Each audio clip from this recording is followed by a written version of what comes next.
السلام علیکم ورحمۃ اللہ وبرکاتہ۔ بسم اللہ الرحمن الرحیم، الحمدللہ رب العالمین، واشہد ان لا الہ الا اللہ وحدہ لا شریک لہ، واشہد ان محمدا عبدہ ورسولہ، صلوات اللہ وسلامہ علیہ وعلی آلہ وعلی اصحابہ ومن اہتدی بہدیہ واستنى بسنتہ الی یوم الدین، اما بعد۔ اعوذ باللہ السمیع العلیم من الشیطان الرجیم، بسم اللہ الرحمن الرحیم۔ وَلْيَسْتَعْفِفِ الَّذِينَ لَا يَجِدُونَ نِكَاحًا حَتَّى يُغْنِيَهُمُ اللَّهُ مِنْ فَضْلِهِ وَالَّذِينَ يَبْتَغُونَ الْكِتَابَ مِمَّا مَلَكَتْ أَيْمَانُكُمْ فَكَاتِبُوهُمْ إِنْ عَلِمْتُمْ فِيهِمْ خَيْرًا وَآتُوهُمْ مِنْ مَالِ اللَّهِ الَّذِي آتَاكُمْ وَلَا تُكْرِهُوا فَتِيَاتِكُمْ عَلَى الْبِغَاءِ إِنْ أَرَدْنَ تَحَسُّنًا لِتَبْتَغُوا عَرْضَ الْحَيَاةِ الدُّنْيَا وَمَنْ يُكْرِهِهُنَّ فَإِنَّ اللَّهَ مِنْ بَعْدِ إِكْرَاهِهِنَّ غَفُورٌ رَحِيمٌ۔ وَلَقَدْ أَنزَلْنَا إِلَيْكُمْ آيَاتٍ مُبَيِّنَاتٍ وَمَثَلًا مِنَ الَّذِينَ خَلَوْا مِنْ قَبْلِكُمْ وَمَوْعِظَةً لِلْمُتَّقِينَ۔ معزز ناظرین و سامعین، ہر منگل آپ کے سامنے سورۃ النور کی تفسیر کی جاتی ہے۔ آج بھی سورۃ النور کی دو آیتیں آپ کے سامنے تلاوت کی گئی ہیں۔ انہی دونوں آیتوں کا ترجمہ اور تفسیر انشاءاللہ ہم جاننے کی کوشش کریں گے۔ اللہ تعالیٰ فرماتا ہے وَلْيَسْتَعْفِفِ الَّذِينَ لَا يَجِدُونَ نِكَاحًا، اور ان لوگوں کو پاک دامنی اختیار کرنی چاہیے جو اپنا نکاح کرنے کا مقدور نہیں رکھتے، حَتَّى يُغْنِيَهُمُ اللَّهُ مِنْ فَضْلِهِ، یہاں تک کہ اللہ تعالیٰ انہیں اپنے فضل سے مالدار بنا دے۔ یہاں پر اللہ رب العالمین نے ان لوگوں کو جو نکاح کرنے کی استطاعت نہیں رکھتے، ان کو پاک دامنی کرنے کا، اختیار کرنے کا اللہ رب العالمین نے حکم دیا ہے۔ پاک دامنی سے کیا مراد ہے؟ پاک دامنی سے مراد زنا سے دوری، ایسے ہی زنا کے اسباب و مقدمات، ان تمام چیزوں سے دوری اختیار کرنا، یہ سب عفت اور پاک دامنی میں داخل اور شامل ہے۔ جیسے اجنبی عورت کی طرف بار بار دیکھنا، یا اجنبی عورت کے ساتھ خلوت کرنا، یا ایسے ہی عریاں تصویریں دیکھنا، فلمیں دیکھنا، یہ تمام چیزیں انسان کی پاک دامنی کے خلاف ہیں۔ تو اللہ رب العالمین نے ہمیں یہاں عفت اور پاک دامنی کا حکم دیا ہے۔ اللہ فرماتا ہے کہ لا یجدون نکاحً، جو نکاح کرنے کی طاقت نہ رکھتے ہوں یا مقدور نہ رکھتے ہوں۔ یہاں نکاح سے کیا مراد ہے؟ اس میں دو باتیں ہیں۔ پہلی بات تو یہ ہے کہ اس میں وہ انسان بھی شامل ہے جو نو نفقہ کی اور مہر کی طاقت نہ رکھتا ہو، وہ بھی اس میں شامل ہے۔ نمبر دو، جو نو نفقہ کی طاقت رکھتا ہے، یعنی مالدار ہے، لیکن اس کو رشتہ نہیں ملتا۔ مثال کے طور پر وہ کسی کو پیغام دیتا ہے لیکن اس کا پیغام قبول نہیں کیا جاتا، اور اس کے ساتھ شادی کرنے کے لیے کوئی تیار نہیں ہوتا، اگرچہ اس کے پاس نو نفقہ کی طاقت ہے، مہر دینے کی طاقت ہے، تو دونوں قسم کے لوگ اس کے اندر شامل ہیں۔ یہاں اللہ رب العالمین نے ہمیں پاک دامنی اختیار کرنے کا حکم دیا، تو کیا یہ حکم صرف ان لوگوں کے لیے ہے جو نکاح کرنے کی طاقت نہ رکھتے ہوں؟ اس کا جواب یہ ہے کہ قطعاً ایسا نہیں ہے، بلکہ یہ سب کے لیے ہے، سب کے لیے ہے، چاہے شادی شدہ ہوں غیر شادی شدہ ہوں، سب کو اللہ رب العالمین کی طرف سے یہی حکم ہے کہ وہ پاک دامن رہیں۔ چونکہ جن کے پاس عورتیں نہیں ہوتی ہیں ان کے لیے زیادہ اندیشہ رہتا ہے زنا میں پڑ جانے کا، اسی لیے بطور خاص اللہ رب العالمین ان کو حکم دیا، ورنہ یہ حکم سب کے لیے ہے۔ اسی لیے حدیث کے اندر آتا ہے کہ جب آدمی کسی عورت کو دیکھے تو وہ اپنے گھر جائے اور اپنی شہوت پوری کر لے، فَإِنَّ الَّذِي مَعَهَا مِثْلُ الَّذِي مَعَهَا، تو جو اس عورت کے پاس ہے وہی اس کی بیوی کے پاس بھی ہے۔ یعنی کوئی آدمی کسی عورت کو دیکھے اور اس کو پسند آ جائے تو ایسی صورت میں وہ کیا کرے؟ ظاہر بات ہے اگر شادی شدہ ہے تو اپنی بیوی کے پاس جائے، اپنی شہوت پوری کر لے، اور اگر شادی شدہ نہیں ہے تو ایسی صورت میں اس کے لیے زنا میں پڑنے کا اندیشہ زیادہ رہتا ہے۔ اس لیے ہمارے اللہ رب العالمین نے ان کو بطور خاص حکم دیا۔ اور یہ جو حدیث میں نے پیش کی ہے یہ صحیح الجامع کی حدیث ہے۔ ایسی صحیح مسلم کی ایک روایت ہے کہ اللہ کے رسول صلی اللہ علیہ وسلم نے ایک عورت کو دیکھا تو اپنی بیوی زینب بنت جہش کے پاس آئے اور وہ چمڑے کے چمڑا تھا کسی جانور کا اور اس میں دباغت دے رہی تھی، تو آپ نے اپنی ان سے ضرورت پوری کی۔ پھر اس کے بعد آپ صحابہ کے پاس گئے اور ان سے کہا کہ جب عورت نکلتی ہے تو شیطان کی صورت میں آتی ہے اور شیطان کی صورت میں جاتی ہے، لہذا تم میں سے جب کوئی عورت کو دیکھے تو اپنی بیوی کے پاس جائے، اور جو اس کے دل کے اندر ہوگا اللہ تعالیٰ اس کو اس کی وجہ سے دور کر دے گا۔ صحیح مسلم کی روایت ہے۔ شیطان کی شکل میں آنے اور جانے کی بات یہ ہے کہ جیسے شیطان انسان کو فحش باتوں کا حکم دیتا ہے، ایسے ہی انسان جب کسی عورت کو دیکھتا ہے تو ہر آدمی کے اندر اللہ رب العالمین نے عورت کی طرف میلان رکھا ہے، شہوت رکھی ہے، تو اس کے دل کے اندر شہوت پیدا ہوتی ہے، لہذا ممکن ہے کہ وہ برائی کر بیٹھے جو شیطان چاہتا ہے۔ اسی لیے ہمارے نبی نے فرمایا کہ وہ شیطان کی شکل میں آتی ہے اور شیطان کی شکل میں جاتی ہے، یعنی یہ کہ وہ جو شیطان جس چیز کا حکم دیتا ہے فحش باتوں کا، منکر باتوں کا، وہی عورت کو دیکھ کر کے ایک انسان کے اندر یہ چیز پیدا ہوتی ہے۔ اسی لیے ہمارے نبی نے فرمایا کہ اپنی بیوی کے پاس جائے اور اپنی حاجت پوری کر لے، ضرورت پوری کر لے، اور پھر اس کے دل کے اندر جو فتنہ ہے یا اس طریقے سے جو غلط بات ہے وہ اس کی وجہ سے ختم ہو جائے گی۔ یہاں پر ایک سوال اور ہے، وہ یہ کہ یہاں اللہ رب العالمین نے پاک دامنی کا حکم دیا، ہمارے نبی نے نوجوانوں کو روزہ رکھنے کا حکم دیا، تو کیا دونوں میں کوئی تعارض ہے؟ وہ حدیث بڑی مشہور ہے کہ ہمارے نبی نے فرمایا اے نوجوانوں کی جماعت، تم میں سے جو شادی کی طاقت رکھتا ہے وہ شادی کر لے، کیونکہ وہ کیا ہے، نگاہوں کو پست کرنے والی ہے شادی، اور شرمگاہ کی حفاظت کرنے والی ہے۔ اور جو اس کی طاقت نہ رکھتا ہو روزہ رکھے، کیونکہ روزہ شہوتوں کو توڑ دینے والا ہے۔ یہ صحیح بخاری اور صحیح مسلم کی روایت ہے۔ تو ہمارے نبی نے یہاں روزہ رکھنے کا حکم دیا، اللہ نے پاک دامنی کا حکم دیا، تو کیا دونوں میں کوئی تعارض ہے؟ اس کا جواب یہ ہے کہ دونوں میں کوئی تعارض نہیں ہے۔ روزہ پاک دامنی کا راستہ ہے، روزے سے انسان کی شہوت ختم ہو جاتی ہے، کم ہو جاتی ہے، تو اسی صورت میں زنا میں پڑنے کا اندیشہ کم رہتا ہے، لہذا روزہ انسان کو پاک دامن بناتا ہے، اس لیے ہمارے نبی نے روزہ رکھنے کا حکم دیا۔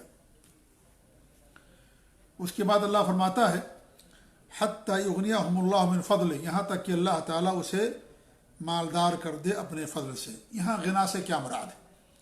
اس سے پہلے نکاح میں ہم نے دو معنی بیان کیا تھا۔ ایک معنی تو یہ تھا کہ جو نا نفقے کی طاقت نہ رکھتا ہو، یعنی تنگ دست اور محتاج ہو، اگر یہ معنی لیا جائے تو یہاں پر یغنیہم اللہ کا مطلب یہ ہوگا کہ اللہ تعالیٰ انہیں مال دے دے، مالداری یہاں پر مراد ہوگی، ٹھیک ہے۔ اور اگر نکاح سے مراد یہ لیا جائے کہ جسے دیندار رشتہ نہ ملے، جسے رشتہ نہ ملے، یعنی اس کے پاس مال تو ہے، نفقے نا نفقہ کی بھی طاقت رکھتا ہے، مہر دینے کی بھی طاقت اس کے پاس، لیکن کوئی اس کا رشتہ قبول نہیں کرتا، تو ایسی صورت میں یہاں پر مالداری اس کے پاس ہے، تو یہاں پر پھر غنا سے کیا مراد ہوگا؟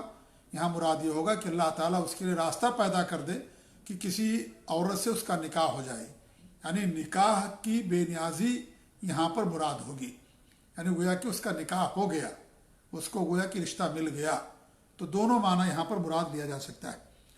پھر اللہ تعالیٰ فرماتا ہے والذین یبتغون الکتاب مما ملکت ایمانکم فکاتبوہم ان علمتم فیہم خیرا، تمہارے غلاموں میں سے، یعنی مرد ہو یا عورت، مرد ہو یا لونڈی، جو بھی ہوں، غلاموں میں سے جو کچھ تمہیں دے کر آزادی کی تحریر کرانا چاہے تو تم ایسی تحریر انہیں کر دیا کرو اگر تم کو ان میں بھلائی نظر آتی ہو۔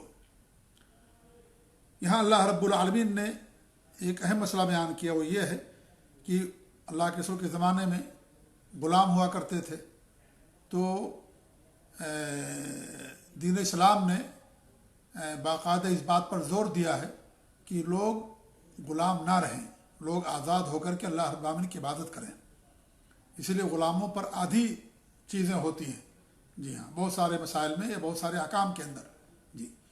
تو اللہ رب العالمین یا دین اسلام کا منشا یہ ہے کہ یہ جو غلامی کا جو دور ہے یا غلامی کا جو مسئلہ ہے یہ ختم ہو جائے۔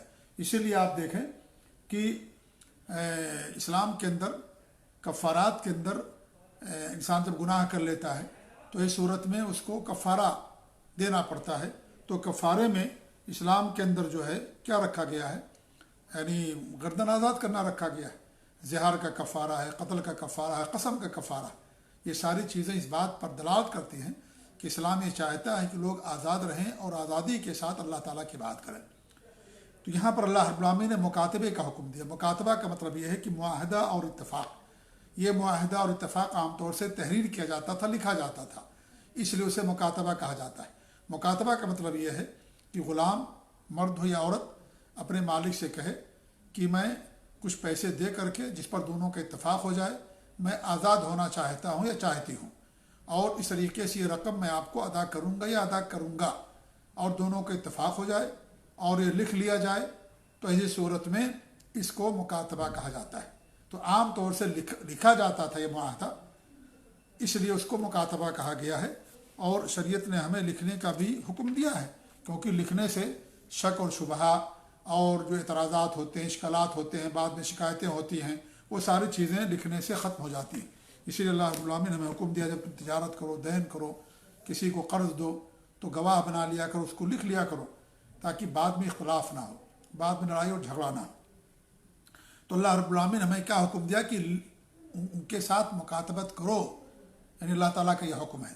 اب یہاں ایک سوال یہ ہے کہ کیا مکاتبہ ضروری ہے، واجب ہے؟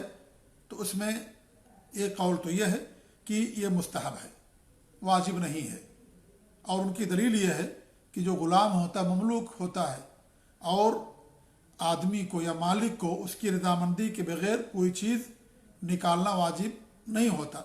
یعنی آدمی کے پاس مال ہے تو اس کی رضامندی کے بغیر اس مال کو انسان نہیں لے سکتا۔ ایسے ہی کوئی سامان انسان کے پاس ہے تو اس کی اجازت کے بغیر انسان نہیں لے سکتا۔ تو اسی طریقے سے غلام بھی ایک سامان ہے، سمجھ لیجئے کہ ایک جائیداد ہے اور ایک مال ہے یہ، لہذا اس کی اجازت کے بغیر ہم اس کو نہیں لے سکتے، لہذا ہم اس کو مجبور نہیں کر سکتے کہ تم مکاتبت کرو۔ جیسے ہم کسی کو مجبور نہیں کر سکتے سامان یا مال دینے پر، یا کسی کے پاس سامان ہے ہم اس کو بیچنے پر مجبور نہیں کر سکتے، ایسے ہی یہاں پر بھی اس کو ہم مجبور نہیں کر سکتے۔ یہ ایک علماء کی ایک جماعت کا یہ قول ہے۔ دوسرا قول اس کے اندر یہ ہے کہ نہیں، اس کے لیے ضروری ہے، اس لیے کہ ایک تو اللہ رب العالمین کا حکم ہے یہ، اور امر ہے یہ، اور امر وجوب کے لیے ہوتا ہے۔ نمبر دو، ان کی جو دلیل ہے اس کا جواب انہوں نے یہ دیا ہے کہ بعض صورتوں میں مال نکالنا واجب ہو جاتا ہے۔ جیسے انسان کے پاس مال ہے، نصاب کو پہنچ گیا تو اس کے لیے زکوٰۃ نکالنا واجب ہو جاتا ہے، واجب اور ضروری ہوتا ہے، اگر نہیں نکالے گا گنہگار ہوگا۔ حاکم وقت ایسے لوگوں کے پاس بھیجتے ہیں کہ جا کر کے ان کے مال میں سے زکوٰۃ نکالیں تاکہ وہ زکوٰۃ ادا کرے، تو یہاں پر نکالنا اس کے لیے واجب ہوتا ہے۔ ایسے کوئی آدمی اگر اپنے اہل و عیال کو، بال بچوں کو، بیوی کو خرچ نہیں دیتا ہے تو اس کے لیے ضروری ہے کہ باقاعدہ وہ مال نکالے۔ ایسے ہی اگر آدمی کے اوپر قرضہ بہت زیادہ ہے اور اس کے پاس مان لیجئے پیسے نہیں ہیں، جائیداد ہے، تو اس صورت میں آدمی کو کیا کرتے ہیں، محجور کر دیا جاتا ہے، یعنی وہ اپنی جائیداد میں تصرف کا حق نہیں رکھتا۔ اس کو چاہیے، اس کے لیے ضروری ہو جاتا ہے کہ اپنے سارے سامان کو، جائیداد کو بیچ کر کے جو جن کا قرض ہے ان کے قرض کو ادا کرے۔ تو اسی صورت میں ضروری ہو جاتا ہے یہ۔ تو یہاں بھی اللہ نے حکم دیا ہے، اس لیے یہاں پر بھی اس کے لیے ضروری ہے کہ وہ مکاتبہ کرے، اور یہی بات زیادہ راجح نظر آتی ہے، اس لیے کہ اللہ کا حکم ہے یہ، اور پھر شریعت یہ چاہتی ہے کہ غلام لوگ اللہ کے بن کر کے رہیں صرف، اور آزاد بن کر کے اللہ رب العالمین کی عبادت کریں۔ اسی لیے میں نے پہلے بتایا کہ چھوٹی چھوٹی چیز کے اندر بھی اللہ رب العالمین نے ہمیں غلام آزاد کرنے کا حکم دیا ہے۔ قسم کا کفارہ ہے، غلام آزاد کرنے کا حکم دیا، زہار کا کفارہ ہے، قتل کا کفارہ ہے، ان تمام چیزوں میں غلام آزاد کرنے کا اللہ رب العالمین نے ہمیں حکم دیا ہے۔ تو اس سے معلوم ہوتا ہے کہ شریعت یہ چاہتی ہے، اسلام یہ چاہتا ہے کہ لوگ اللہ کے بندے آزاد ہو کر کے اللہ تعالیٰ کی عبادت کریں، کیونکہ جب انسان غلام رہتا ہے تو بہت ساری چیزیں اس کے اوپر فرض نہیں ہوتی ہیں، وہ مالک کی اجازت کے بغیر نہیں کر سکتا ہے، کیونکہ وہ مالک کا سامان ہوتا ہے، اس کی ملکیت ہوتی ہے وہ۔ تو اس لیے اس میں راجح قول یہی نظر آتا ہے کہ اس کو چاہیے کہ ان سے مکاتبت کرے، اور لیکن ایک شرط ہے، اور وہ شرط یہ ہے کہ اگر ان کے اندر خیر نظر آئے تو۔ یہاں پر خیر سے مراد کیا ہے؟ یہاں پر خیر سے مراد کئی چیزیں ہیں۔ ایک تو امانت داری، نمبر دو وہ کمائی پر طاقت رکھتا ہو، قدرت رکھتا ہو، یعنی اس کے پاس کوئی ہنر ہو یا اس کے پاس طاقت ہو، صحت اس کے پاس ہو اور وہ محنت کر کے کما سکتا ہو، ایسا نہ ہو کہ اس کے ساتھ مکاتبت کر دیا جائے اور جا کر کے بھیک مانگنا شروع کر دے، ایسا نہیں۔ اور ایسے ہی تیسری چیز بیان کی گئی ہے کہ وہ خیر مطلب یہ ہے کہ وہ دیندار بھی ہو، اسلام اور مسلمانوں کے تعلق سے اس کے جذبات اچھے ہوں۔ ایسا نہ ہو کہ آزاد کرنے کے بعد وہ کیا کرے، وہ جا کر کے اسلام کے خلاف بولنا شروع کر دے، مسلمانوں کو بدنام کرنا شروع کر دے۔ تو اسی لیے ضروری یہ ہے کہ اس کے اندر جب خیر کا پہلو ہوگا، دینداری ہوگی، تقویٰ ہوگا، اور اس طریقے سے امانت داری ہوگی، اور ایسے ہی وہ محنت مزدوری کرنے والا ہوگا، صنعت اور حرفت کا ماہر ہوگا، ہنر والا ہوگا، تو ایسی صورت میں اس کے ساتھ مکاتبت کرنا ضروری ہوتا ہے۔ تو یہاں پر خیر کا معنی یہی ہے، ان علمتم فیہم خیرا، اگر تم ان کے اندر خیر دیکھتے ہو، بھلائی دیکھتے ہو۔ وآتوہم من ماء اللہ الذی آتاکم، اور تم ان کو وہ مال جو اللہ نے تم کو دیا ہے ان کو دو۔ یہاں پر دو قسم کے لوگوں کو مخاطب کیا گیا ہے، ایک تو خود مالک جو غلام کا ہے اس کو مخاطب کیا گیا ہے کہ اللہ نے جو تم کو مال دیا ہے اس مال میں سے تم اس کے لیے کچھ معاف کر دو، یعنی اتفاق ہوا کسی مبلغ پر، کسی متعین رقم پر وہ غلام جمع کر رہا ہے، دے رہا ہے، تو اس مالک کو چاہیے کہ چونکہ اللہ نے اسے مال دے رکھا ہے وہ کچھ اس میں سے معاف کر دے۔ دوسرا معنی یہ ہے اس کا کہ عام لوگوں کو اللہ رب العالمین نے مخاطب کیا ہے کہ عام لوگوں کے پاس جو مال ہے وہ باقاعدہ اس کی مدد کریں۔ اسی لیے زکوٰۃ کا ایک مصرف غلام کو آزاد کرنا بھی ہے، تو جس کے پاس زکوٰۃ ہو وہ غلام کو دے اور وہ غلام جا کر کے اپنے مالک کو دے، اور اسی صورت میں وہ غلام آزاد ہو جائے گا۔ تو عام لوگوں کو بھی حکم دیا گیا ہے کہ اس کی مدد کریں، چاہے زکوٰۃ میں سے مدد کریں یا اس طریقے سے اور عام جو مال ہے، پیسہ ہے، اس میں سے ان کی مدد کریں۔ تو دونوں کو اللہ رب العالمین نے یہاں پر گویا کہ مخاطب کیا ہے۔ اور یہاں ایک قابل ذکر بات یہ ہے کہ اللہ رب العالمین نے کیا فرمایا، من مال اللہ، اللہ کا مال، تو سارا مال اللہ ہی کا ہے، اللہ ہی حقیقت میں اس کا مالک ہے، اللہ ہی حقیقت میں دینے والا ہے۔ ہم کمپنیوں میں کام کرتے ہیں، کوئی ذریعہ بنتا ہے، یہ ذریعہ اور سبب ہیں، اصل مال دینے والا اللہ رب العالمین۔ تو مال اللہ کا فضل ہے، یہ خیر ہے، اللہ تعالیٰ کا مال اللہ نے جب تم کو دیا تم ہی لوگوں کو دو۔ جب اللہ نے تمہیں دیا ہے تو اللہ تعالیٰ تم سے یہ بھی چاہتا ہے کہ تم وہ مال دوسروں کو دو، غریبوں کو دو، رشتہ داروں کو دو، والدین پر خرچ کرو، اپنے اوپر خرچ کرو، مسکینوں کو دو، خیر کے کاموں میں خرچ کرو۔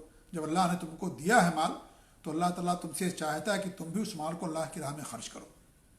تو یہاں پر دیکھیے مال کی نسبت انسان کی طرف نہیں کی گئی، نہیں کہ اللہ رب العالمین نے وَآتَاهُم مِّن مَالِكُمْ کہ اپنے مال میں سے دو، اگرچہ بہت ساری آیتوں میں اللہ نے کہا ہی ہے، اور وہ انسان وہ مال اللہ کا حقیقی میں اللہ تعالیٰ ہی کا مال ہے وہ حقیقت میں، لیکن بندے کا بھی وہ مال ہوتا ہے، بندہ اس کا مالک ہوتا ہے، لیکن اس کی ملکیت یہاں پر مکمل نہیں ہوتی، اس کی ملکیت مکمل نہیں ہوتی، اور وہ اپنے مال میں جس طرح چاہے تصرف بھی نہیں کر سکتا۔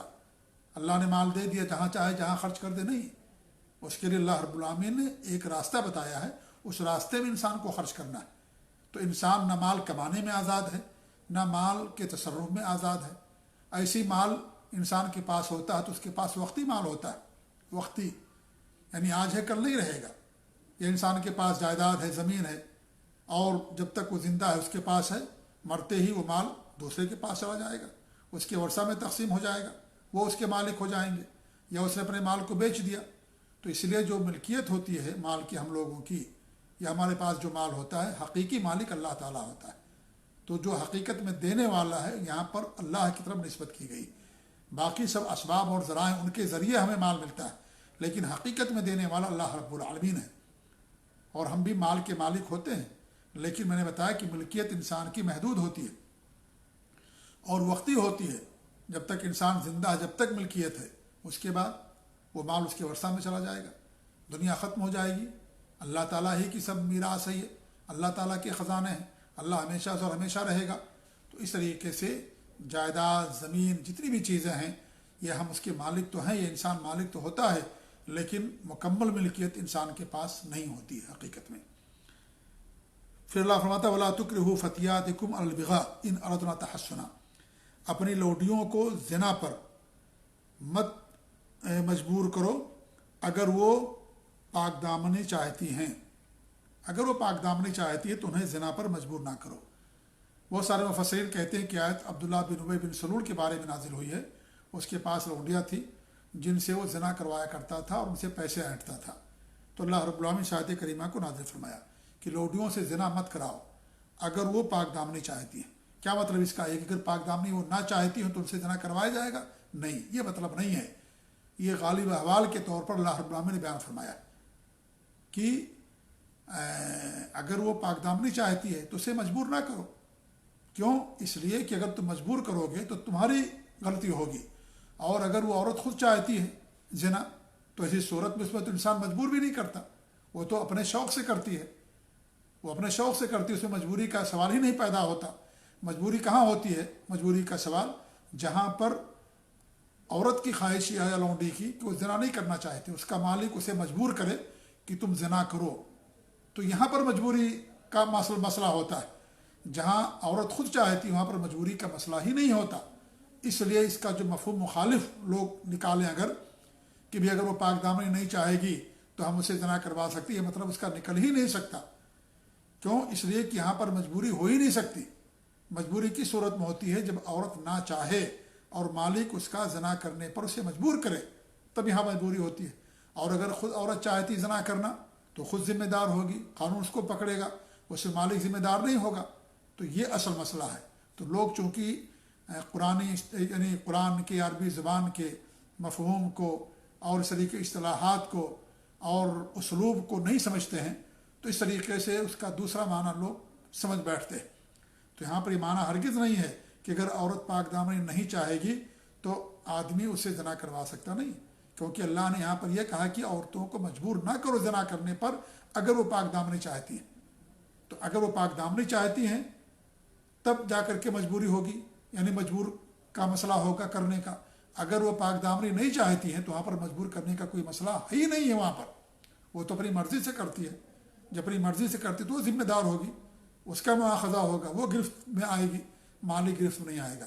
مالک کب گرفت میں آئے گا؟ جب وہ اس کو مجبور کرے گا زنا کرنے پر۔ اسے اللہ فرماتا ہے کیا؟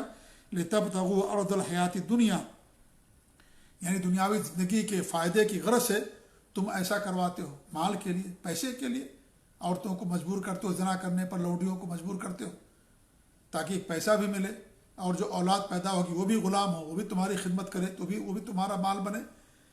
پھر اللہ فرماتا ہے کہ وَمَن يُكْرِههُنَّ، اور جو ان کو مجبور کرے گا فَإِنَّ اللَّهَ مِن بَعْدِ إِكْرَاهِهِنَّ غَفُورٌ رَحِيمٌ، تو اللہ تعالیٰ ان کے مجبور کرنے کے بعد معاف کرنے والا ہے اور رحم کرنے والا ہے۔ تو اس صورت میں عورت کا مواخذہ نہیں ہوگا کیونکہ وہ مجبور ہے۔ اسے اللہ نے فرمایا الا من اکرہ وقلبہ مطمئن بالایمان، جس آدمی کو مجبور کر دیا جائے اور اس کا دل ایمان پر مطمئن ہو تو اس صورت میں اگر وہ زبان سے کلمہ کفر کہہ دیتا ہے تو اس کا مواخذہ نہیں ہوگا۔ یہاں بھی معاملہ وہی ہے کہ اگر کوئی آدمی یعنی کوئی لونڈی کو زنا کرنے پر مجبور کر رہا ہے تو اگر وہ کرتی ہے مجبوری کے عالم میں تو وہ گنہگار نہیں ہوگی اور وہ اس کی گرفت نہیں ہوگی۔ مواخذہ کس کا ہوگا؟ گرفت کس کی ہوگی؟ مالک کی ہوگی جو اس کو مجبور کر رہا ہے۔ اللہ کے رسول صلی اللہ علیہ وسلم کی حدیث ہے میری امت میں سے ان اللہ تجاوز عن امتی الخطا والنسیان وما استکرہوا علیہ، کہ اللہ رب العالمین ہماری امت میں سے خطا کو، بھول غلطی کو اور نسیان کو اور جس پر ان کو مجبور کر دیا جائے ان کو معاف کر دیا۔ کوئی آدمی بھول گیا معاف ہے، خطا کیا وہ بھی معاف ہے، اور اگر مجبور کر دیا گیا تو وہ بھی معاف ہے، یعنی اللہ تعالیٰ اس سے سوال نہیں کرے گا، اس کی بات پوچھ نہیں ہوگی۔ کس سے سوال کیا جائے گا؟ جو مجبور کرنے والا شخص ہے اس سے سوال کیا جائے گا، وہ گنہگار ہوگا۔ تو یہاں پر وہی بات اللہ رب العالمین نے بیان فرمائی۔ تو کہاں مجبور کیا جائے گا؟ جہاں عورت پاک دامنی چاہے گی، اور جہاں نہیں چاہے گی وہاں مجبور کرنے کا سوال ہی نہیں اٹھتا۔ جی، اللہ تعالیٰ معاف کرنے والا رحم دل ہے۔ اللہ تعالیٰ کوئی راستہ نکالے گا، ایک تو اس کو اس زنا سے چھٹکارا حاصل ہو جائے، اور ساتھ ہی ساتھ اگر ایسا نہیں ہوتا ہے مجبوری میں کرتی ہے تو اللہ تعالیٰ مجبوریوں کو جاننے والا ہے، اور اللہ رب العالمین کیا ہے اس کو کیا کرے گا؟ معاف کر دے گا۔ اور اس میں اشارہ ہے کہ اللہ رب العالمین اس کے لیے کوئی نہ کوئی راستہ ضرور نکالے گا، کیونکہ اللہ رحم دل ہے۔ اللہ نہیں چاہتا دنیا کے اندر برائی ہو، زنا ہو، شرک ہو۔